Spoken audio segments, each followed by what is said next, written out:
in mechvibes, and there are two ways to fix this, but yeah, hopefully one of these works for you. And yeah, let's just get straight into it. First, you want to go to your browser.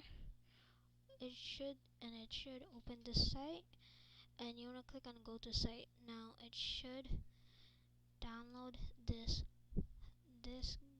this software, and then what you want to do is open it and then just like install it. Now click on this and keep it and just install it. I already installed it, so I'm fine. And yeah, that solution worked for me, but if it doesn't, there are two. This is the second way. But oh yeah, guys, before you like go back, and you have to quit mechvibes and then put it back in. But yeah, the second solution is to right click on this, click on properties, click on advanced. Oh yeah, make sure it's in shortcut. Advanced. Run as administrator. It should be checked. If it's not, then just check it. Click on OK. Apply and OK.